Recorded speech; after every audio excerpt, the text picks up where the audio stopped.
Without checking to see who was outside the studio, Risky Road would shoot 100 rounds at them. Studios is a matter of... I get these tries, calling granny, pray for me. This shit ain't make believe, I'm never where it's safe for me. I know I hang with folks just for you think about snaking me. This bitch ass take 100.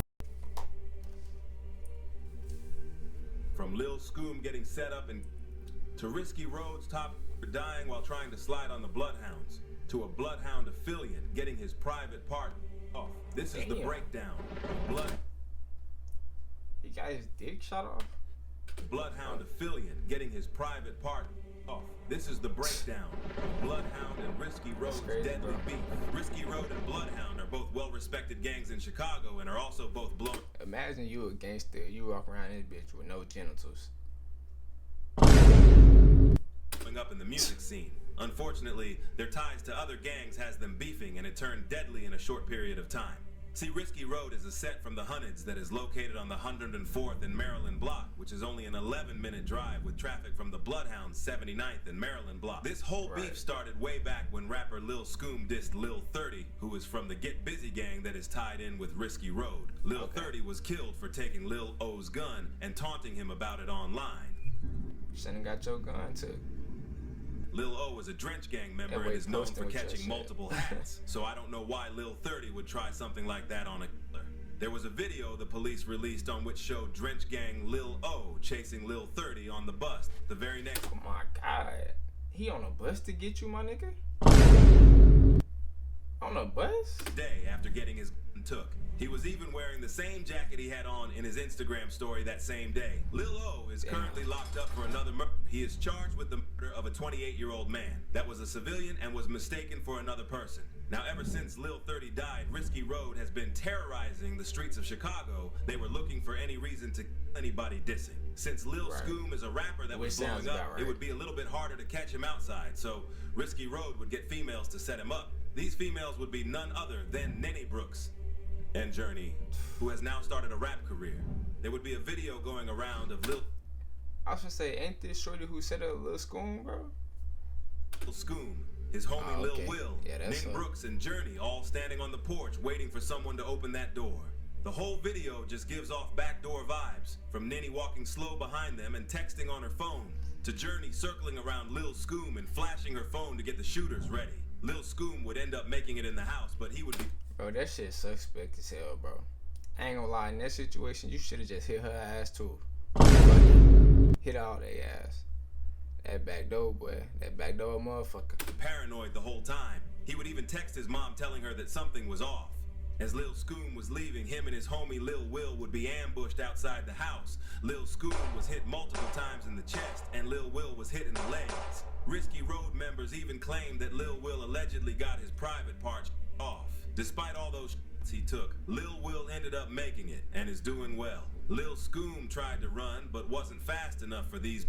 He would lose his life that night on July 7th, 2024. After news broke that Nene Brooks backdoored Scoom, she would book a one-way ticket out of Chicago and never come back. Not because she was scared of the police, but because she knew if the BloodHounds find her, that it would be over for her. She would be spotted in Minnesota, but luckily the person that spotted her left her alone.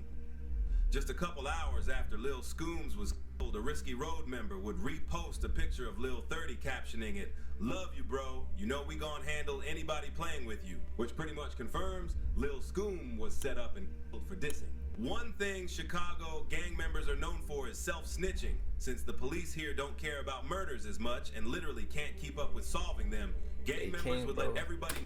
Bro, it is too many murders in Chicago for the police to keep up, bro. It's gonna take years on top of years on top of years, my nigga. Niggas dying damn near every minute in that bitch. Literally every minute, bro. That know who they killed and still get away with it. A fan would act like he's a part of the BloodHound gang and would DM the alleged of Lil Scoom. He goes by Risky Road Turbo. He is alleged to be one of Risky Road's top-ranking shooters and is a certified crash dummy. Turbo has a long history in these streets and is well respected for all the hats he's caught. In the DMs, the fan would basically get Turbo to admit he Lil Scoom and mention how Lil Will got lucky that night. Turbo would even want to go hat for hat with this fake op, which is insane. This just goes to show you how slow these killers are. Even though Risky Road got the military to get Lil Scoom out the way, they wanted more famous hats. Right. On September 28th, CEO Hawkham, a rising artist from Risky Road, would suit up and go on drill broad daylight on the BloodHound's block. There would be a video leaked of CEO Hawkham hanging out the car shooting. Oh, he out the world. And not even 2 seconds of him, he would get his split open. After getting head tapped, CEO Hawkham was dangling out the car like an inflatable tube man out. He was hanging out the car like a car lot tube, bro. After getting head tapped, CEO Hawkham was dangling out the car like an inflatable tube man outside of a car dealership. His homies would have to stop to put him back inside and drive him to the nearest hospital. Unfortunately, CEO Hawkham would die 2 days later. Now rumors would spread that Q50 was the one who had tapped him and sent him back to the gulag, but we don't know how true that is. Q50 and all the other bloodhounds would waste no time and celebrate that crazy defensive play. Q50 would go on to troll Risky Road by dissing CEO Hawkham in multiple songs. He would drop a song called King Draco. It was supposed to be a tribute song to Lil Jeff, but it's not a Q50 song if he doesn't diss the ops at least a couple times in each verse. He would go on to say, "Rookie, Risky Road wasn't ready. Head tap, turn his to a veggie." He would even diss him in another unreleased song. It would be something along the line. FBI, open up! You niggas just be ratting on y'all self, bro. What he said? He would go on to say, "Rookie, Risky Road wasn't ready. Head tap, turn his to a veggie." Ricky ass Risky Road wasn't ready. Turn his ass to a veggie. Wow, bro. You don't gotta tell nobody that you killed the nigga, bro. You don't gotta try to look tough, bro. You don't gotta seem cool, bro. It's not, bro. That shit is stupid, my nigga. He would even diss him in another unreleased song. It would be something along the lines of Risky Road. He tried to slide, and you know it went left. With him dissing and all the rumors of him being behind that hit, Q50 would become Risky Road's next target. After an unsuccessful mission, Risky Road would get the drop on Q50 at a studio in Chicago. Q50 was filming a vlog with a well-known YouTuber, Brandon Buckingham, and was also with famous Philly rapper Skrilla. Risky Road would camp outside for hours just to catch Q50 walking out. At 2 a.m., they would finally start wrapping things up and would leave. Without checking to see who was outside the studio, Risky Road would shoot 100 rounds at them. Studios. As a matter of fact, I want you to come take a look at this. One of the bullets pierced the door, and that's not the only one. We found a shell casing on the sidewalk. The same sidewalk where 4 men were shot. Bro, if a nigga shoot at you 100 times, bro, it's time to get that street shit up, gang. I ain't gonna lie. If you get shot at 100 times, bro, and you still won't get back, nigga, you sick in the head, bro. I ain't gonna lie. Fatal crime at the rest studio. A large crime scene outside Fort Bro, Knox you shoot at me 100 times, I quit. You got it, bro. It was a lot more police presence than we've ever seen. Initial calls from police describe the attacks as a drive-by shooting. There's probably 50 to 60 9mm rifle rounds, everything you can think of. Chicago police tell us the shooting was just before 2:30 this morning. The 4 men, ranging in age from 20 to 25, were walking on the sidewalk near North Knox Avenue when a dark-colored sedan drove by. People in that car started shooting. One of the victims gave specific details about what he saw. All we have is that this gentleman said that he was shooting a rap video. He's a videographer. He walked out and he heard they shot about 30 to 40 shots. He doesn't know the make of the model, doesn't know who it is. He just said they went the length of the street, were just shooting, and he caught one in the neck. Those men are now being treated at Illinois Masonic and are expected to recover from their injuries. The owner of the recording studio didn't want to be on camera, but told us the studio closes at 11 every night. But he has long-term tenants who have access to the building 24/7. The tenant and his guest were shot. He says the surveillance video that he can't share shows the suspects in a parked vehicle across the street. The group of men are walking on the sidewalk and the gunman opens fire. Those who work in the area say they've never had problems with the studio. Their aim was so bad that they would miss BloodHound Q50, the main target they came for, and would hit the YouTuber's cameraman in the neck. Bro, y'all hit the cameraman, bro? The nigga who ain't got nothing to do with it, y'all hit the cameraman. Bro, wrong place, wrong time. Even though this was the first time this cameraman was shot, he did a really good job of staying calm. Guys, They just shot.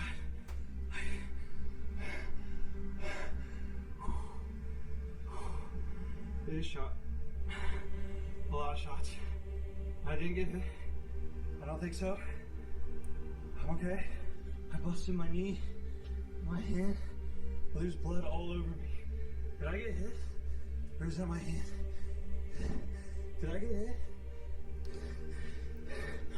Oh, did I get hit? Did I get hit? Oh, I got hit. Okay. Oh yeah, his shit bleeding. I Bad. gotta call somebody. I don't know how to react. I think it was just a grate. I was trying to say, you just got shot in your neck and you don't feel that shit, my nigga? The fuck? I need to hide behind the dumpster or something, bro. I can't be out here. I don't know what I'm doing. You should have been hit. It's too late to hide. You done already got hit. Parts off, but they were so close to cheddar bobbing Skrilla, they would hit him in the upper thigh. Both the cameraman and Skrilla survived. That shit happened. Is your heart racing like yo, I could die? Like, you know, like that just seems unexpected. Like you. Yeah, you know, when I got shot, I'm like, damn, I'm not even one of them to get shot. I'm like, damn. You ain't one of them to get shot, but got shot. Be stupid. I'm like, damn. And then the back of my truck, though, I had, though, the bullets hit the tires, too. So the two front tires was flat. Till we get to one hospital, the shit closed. Like, is this still the hospital? Yeah, shit closed. What do you mean the hospital's closed? Closed. Shit was like an abandoned hospital. Bro, that's why, bro, them Chicago hospitals, bro, they do not give a fuck, bro. At all. They do not care if you live or die, my nigga. So if you in Chicago, bro, and you gotta go to the hospital, you might as well go home, bro. I ain't gonna lie to you. Chicago, this makes sense. Even though Skrilla is not considered a drill rapper, he would basically acquire new ops. He would waste no time and get in the booth dissing Risky Road as if he's been beefing with them for years. He would troll them by mentioning CEO Hawkins' failed drill on the BloodHounds. He would make a whole song dedicated to how real shit gets in Chicago. And in the middle of the song, he would say, "Trying to Troy Polamalu, Ray Lou Risky Road. Did you see up on the news who done got clapped today? Heard a done got head tapped and he done passed away?" As if that wasn't disrespectful enough, he would add an ad-lib saying, "Yeah, he a pack."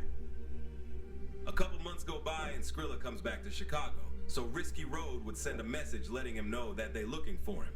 After 2 failed hits on BloodHound, Q50 and the rest of BloodHound would continue on dissing Risky Road and even claim that CEO Hawkins was get back for Lil Scoom. Risky Road member Risky Bands would get tired of all that dissing and finally speak up. He would expose that Lil Will allegedly got his private part off on that same night Lil Scoom died, and also claimed they got 4 bodies on BloodHound. But so y'all want to troll today, folks? Let's troll, folks. Let's troll, folks. Let them know how fool Charles Roy got caught. They got his shot off on Matt Gray. Oh, Matt Gray. It's crazy, folks. 3-4 niggas from BloodHound got touched, folks. Lying and shit, can't even use it no more. Ass. You know. Oh, and look, name a time you look. Came on our block and even threw a rock. Folks ain't even been in our area and threw a rock at us before. Now on the other hand, I don't know who those 4 bodies are, but he does go on to confirm they caught Ty on 79th in front of a liquor store. He would also go on to troll them for not getting back for Lil Scoom. They even have their youngest itching to kill. FBI, open up! Y'all niggas be ready to go to jail, boy. 250.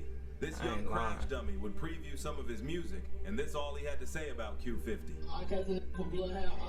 I'm a up to my clip, get empty, and that's my last response. Ain't no more distance, power. Q50 bitches died, but that case is over, so I'm gonna speak on Wendy. How many homies you lost in the past? Yeah, you don't know, the way too many. They last one on the drip, they're rookie shit, nigga. You tryna fool with city. Let that die, there ain't nobody to slide, nigga. You should've died right with him. Look her high, he ain't really want to smoke, but no, you can't play in the middle. He would even explain what the gang Hawkins means to try to save Risky Road from a pending repo. That shit was terrible. Look, let me y'all. Y'all know how y'all be always hope. Y'all gotta know what hope stands for. Like, it's humble, accountable, wealthy kings. Don't have like, y'all gotta know. I really don't be breaking it down. Break that shit down, bro. This dick riding, this dick, oh, this game bang. It's not even no game bang. It's humble, accountable, wealthy kings. I don't want to have to keep breaking that down for people, because this is my only time breaking it down. And I'm working on this myself.